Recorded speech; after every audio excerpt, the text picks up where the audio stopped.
for that later in the show. Well, let's get right into the show because this man has owned the NFL. Absolutely owned it. The Philly Godfather, the legend himself. We got week 2 of the NFL coming up. Philly Godfather, what have you got for us in week 2? Yeah, we got to go a little Falcons and Cowboys. I was salivating. I couldn't wait for this total to come out. It's game 266, 267 on your sports betting screens. I mean, my pockets, I just can't wait to fire. As soon as that number popped, I went over 51 in this matchup. I was hoping to catch the odds makers sleeping a little bit. I was hoping to, put out like a 49, maybe a 50, considering the fact that both these teams scored a combined 42 points last week. But they said, fuck you. We're opening up this line at 51. So if you want to start shaping this number, start betting it. And that's exactly what I did. I went over 51, 51 and a half, 52. I think the line's anywhere from 52 to 53 right now. And if you go over 52 or 53, I still think you cash a ticket. None of these teams are going to be kicking field goals in this one. If you guys remember last year, the Cowboys were second in the league in yards per play.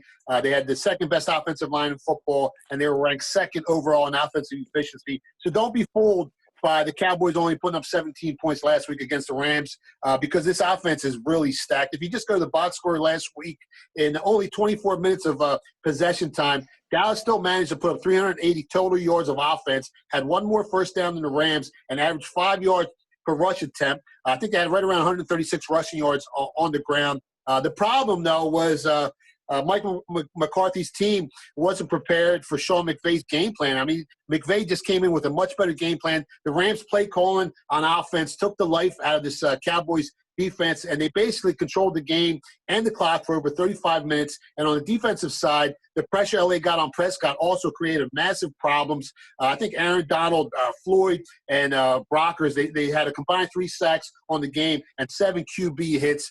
So now you fast forward to this weekend. Dallas is at home. They're playing against the Atlanta Falcons. The Falcons defense that was ranked in the basement of the NFL last year in almost every defensive category.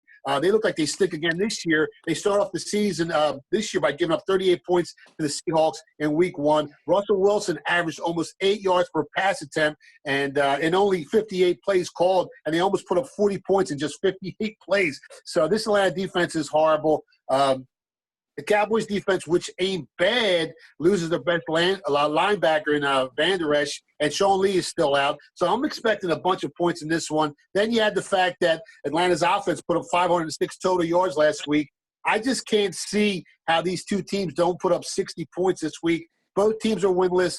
Both teams are hungry. The Cowboys always put up big numbers and points at home. I think last year they averaged 14 more points scored at home than they did on the road. This is going to be a shootout, John. Bet the over 51, 52. If you got to go over 53, go over 53. I still think you cash a ticket here. Bet the over big. Even if they go for the 3, when they had a 4th and 3 down at the goal line, would have tied up the game, and at that time 20-20, they still only scored 20 points. So do you think that they were just shell shocked, not with just the total LA Rams team, but with how fast LA scored their touchdowns? Do you think that's what got them into that bind where it threw them out of a rhythm on offense? Well, if you looked at the game, Goff was getting rid of the ball so fast. McVay had such a great game plan offensively. And like I said, they controlled the time of possession by 11 minutes. And McVay just basically outcoached McCarthy. He came in with a better game plan.